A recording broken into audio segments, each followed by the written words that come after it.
Dans cette seconde partie, nous allons voir les propriétés générales valables pour toutes les lois de probabilité continue. Cette formule que nous avons présentée n'est pas simplement valable pour cette densité de probabilité, mais pour toutes les fonctions densité de probabilité. En particulier pour la loi normale, qui est caractérisée par le fait que la plupart des individus ont un résultat moyen. C'est valable par exemple pour la taille, le poids, le QI, la vitesse, etc. Cette formule est également valable pour la loi dite uniforme, où la densité de probabilité est tout simplement constante. Et donc il faut absolument retenir que pour toutes les densités de probabilité, la probabilité d'être entre A et B, c'est toujours l'intégrale de A à B, et ce pour toutes les probabilités continues. Un cas particulier très important, si on cherche la probabilité d'être entre la valeur minimum et la valeur maximum, on est sûr d'être dans cette zone. Autrement dit, la probabilité vaut 1. Et puisque la probabilité, c'est l'air balayé sous la courbe d'une densité de probabilité vaut toujours 1. Une conséquence directe très utile si on vous demande de calculer la probabilité que x soit supérieur à a, c'est-à-dire la surface assurée, vous pouvez aussi la penser comme la surface totale moins la surface blanche, autrement dit 1 moins p de x inférieur à a. Cette formule est essentielle à retenir car elle vous permet de gagner du temps ou de simplifier vos calculs.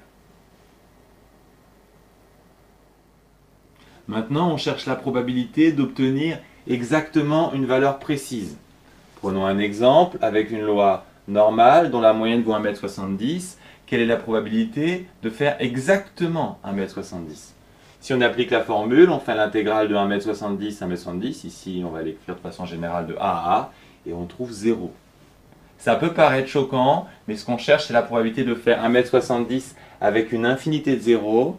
Et pour cette taille précise, il n'y a personne. D'où l'importance en probabilité continue de toujours calculer sur des intervalles de valeurs, puisqu'avec une valeur précise, on trouve toujours 0. Dernière formule, celle de l'espérance, c'est-à-dire la moyenne attendue. On se souvient qu'en probabilité discrète, la formule était la suivante. On sommait les XIPI, c'est-à-dire pour chaque X, on associait une probabilité. Si on fait le tracé d'une densité de probabilité, on se dit que pour un X, quelle probabilité peut lui être associée? Ça serait plutôt une densité de probabilité dans ce cas. Donc on va lui associer un f de x. Et l'équivalent de la somme en continu, et vous pouvez le retenir pour le niveau supérieur, c'est l'intégrale. Autrement dit, on a obtenu la formule de l'espérance. Alors que retenir? Le plus important avec les probabilités continues, c'est qu'on travaille sur des intervalles et que les probabilités sont des intégrales. Notez que f s'appelle densité de probabilité. Nous en avons déduit que la probabilité d'avoir une valeur précise vaut 0, l'intégrale totale sous toute la courbe vaut 1, ce qui nous donne une relation très pratique entre p de x supérieur à a et p de x inférieur à a. Enfin, nous avons présenté une formule plus rare en lycée, celle de l'espérance.